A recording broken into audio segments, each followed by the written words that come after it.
In 2014, Stephen Harper's government proposed a $15 billion arms export contract with Saudi Arabia, which Justin Trudeau's government later approved.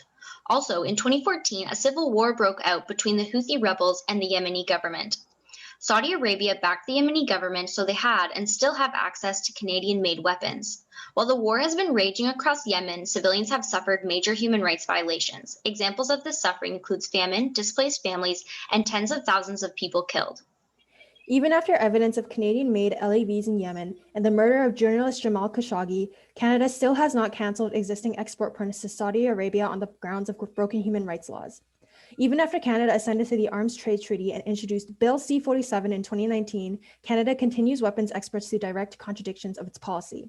The Rideau Institute, a civil society organization that lends advice to the Canadian government concerning policy, has called on Canada to end the arms exports to Saudi Arabia, and still Canada refuses.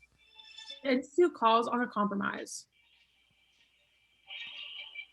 We need a new independent agency to impartially administer our arms exports in full accordance with Canadian and international law.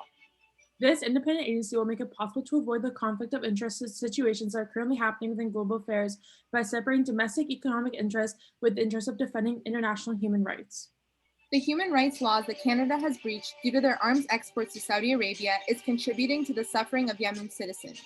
This crisis will continue to worsen until the Canadian government listens to Rideau Institute and takes action. It is crucial for the citizens of Canada to understand the human rights laws their country is breaking and to pressure their government into following the Rideau Institute's advice to uphold these laws.